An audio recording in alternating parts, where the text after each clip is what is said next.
भारत और पाकिस्तान के DMO level की बातचीत फिलहाल शुरू हो चुकी है। शनिवार को हमला रोकने पर सहमति बनने के बाद दोनों देश के डीजीएमओ की बातचीत पर सहमति बनी थी और 12 बजे का वक्त मुकर्रर था। हॉटलाइन पर बात हो रही दोनों देशों के डीजीएमओ की। भारत और पाकिस्तान के डीजीएमओ की बातचीत शुरू हो चुकी है। मंजीत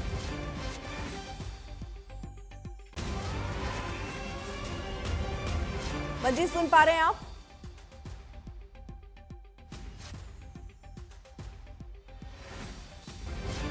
शायद उन तक आवाज नहीं पहुंची, लेकिन आपको बता दें ऑपरेशन सिंदूर के बाद ये डीजीएमओ की बातचीत जो कि फिलहाल अब शुरू हो चुकी है। ये दूसरी डीजीएमओ की बैठक, क्योंकि जिस तरह से भारत ने ये जानकारी दी थी कि उनकी तरफ से ही सीजफायर के लिए कहा गया। मंजीत हमारे साथ इस वक्त जुड़ चुके हैं। और मंजीत, क्या जानकारी मिल रही है? ये फिलहाल बातचीत का सिलसिला शुरू हो गया? अर्पिता, बातचीत का सिलसिला शुरू हो गया। हॉटलाइन पर मेरे पीछे जो साउथ ब्लॉक है, यहाँ पर हमारे जो डीजीएमओ हैं भारतीय सेना के लेफ्टिनेंट राजीव घई, वो इस वक्त हॉटलाइन पर पाकिस्तानी काउंटर पार्ट के साथ बातचीत कर रहे हैं। और ये दोनों देशों के बीच संघर्ष विराम शुरू होने के बाद ये पहली बार है, और कल ही इसकी जानकारी दे दी गई थी कि ये बातचीत होगी। 12 बजे का समय तय किया गया था। 15 से 20 मिनट या आधे घंटे तक ये बातचीत होगी और उसके बाद 2:30 बजे सेनाओं की तरफ से एक बार फिर जानकारी दी जाएगी। डीजीएमओ लेफ्टिनेंट राजीव घई हैं, वो मीडिया से संबोधित करेंगे और न सिर्फ आज जो बातचीत हुई है पाकिस्तान के साथ, उस पर भी वो जानकारी देंगे। और उसके साथ ही पिछले 2-3 दिनों में भारत ने पाकिस्तान के खिलाफ जो डिफेंसिव ऑपरेशन, यानी पाकिस्तान ने जो ड्रोन और मिसाइल से जो हमला किया था, उसको कैसे काउंटर किया, उसकी जानकारी देंगे। लेकिन अभी महत्वपूर्ण ये आज की बातचीत जरूर है, क्योंकि पाकिस्तान का रुख आगे क्या होता है। हालांकि संघर्ष विराम के बाद पिछली जो रात थी, उस दौरान अर्पिता, लाइन ऑफ कंट्रोल से लेकर आईबी पर कहीं भी फायरिंग नहीं की। पाकिस्तान ने सीज फायर का वायलेशन नहीं किया और इसीलिए आज ये बातचीत हो रही है।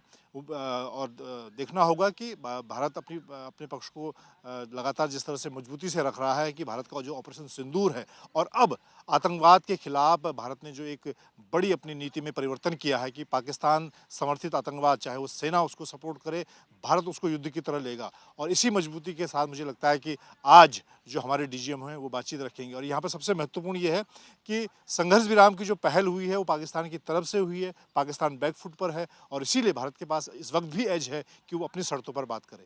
ठीक है, आप रहिए जरा साथ। अब देखिए, बड़ी खबर आ रही है। प्रधानमंत्री आवास पर एक बड़ी बैठक चल रही है। रक्षा मंत्री राजनाथ सिंह, एनएसए अजीत डोभाल और तीनों सेनाओं के प्रमुख और सीडीएस जनरल अनिल चौहान प्रधानमंत्री मोदी के साथ बैठक कर रहे हैं। करीब 1 घंटे भर से ये बैठक लगातार जारी है।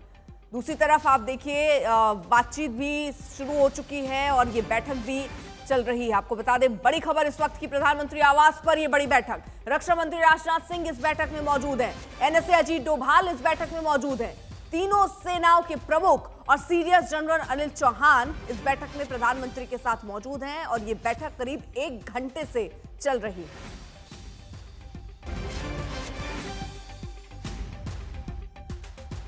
भारत पाकिस्तान के बीच संघर्ष थमने के बाद आज दूसरा दिन है। सरहद पर शांति है, दोनों तरफ से हमले थमे हुए हैं, लेकिन बयानबाजियां जारी हैं। आज बीजेपी ने प्रेस कॉन्फ्रेंस कर ऑपरेशन सिंदूर की कामयाबी गिनाई।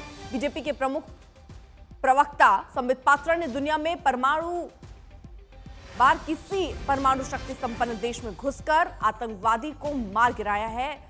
संबित पात्रा ने कहा कि ऑपरेशन सिंदूर में पाकिस्तान ने अपने जवानों को खोया, अपने सैन्य ठिकानों पर चोट खाई है, साथ ही इज्जत भी गंवा दी। तो पहली बार न्यूक्लियर स्टेट में घुसकर आतंकी को मारा है, इसका जिक्र पात्रा ने अपने प्रेस कॉन्फ्रेंस में किया। पहली बार विश्व में किसी देश ने एक न्यूक्लियर कंट्री के अंदर घुस करके उनके एयर बेसेस को समाप्त करने का काम किया।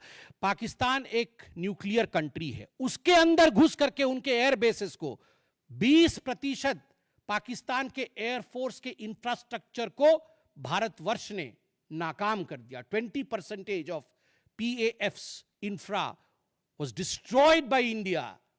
जस्ट इमेजिन, एक न्यूक्लियर कंट्री है, उसमें घुसकर मारना, यह अपने आप में पूरे विश्व में पहला इंस्टेंस है। और भुलारी एयरबेस में 50 PAF पाकिस्तान एयरफोर्स के जवान मारे गए, जिसमें स्क्वाड्रन लीडर उस्मान यूसुफ भी मारे गए।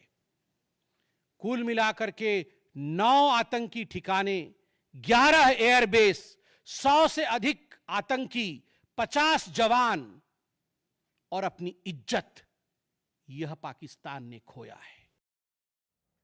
संबित पात्रा ने इस बात का जिक्र किया कि जो टारगेट थे उन्हें हिट किया गया और पहली बार ऐसा हुआ जब न्यूक्लियर कोई देश हो और उसके अंदर घुसकर उन्हें सबक सिखाया है कि आतंकवादी गतिविधियां होंगी तो भारत मुंहतोड़ जवाब देगा। और ये संदेश पाकिस्तान को अब भी क्लियर कर दिया गया है कि इस तरह की गतिविधियां अगर होती हैं तो भारत रुकेगा नहीं। पाक ने 11 एयरबेस और 50 जवान और इज्जत भी खो दी है, संबित पात्रा ने अपने प्रेस कॉन्फ्रेंस में जिक्र किया।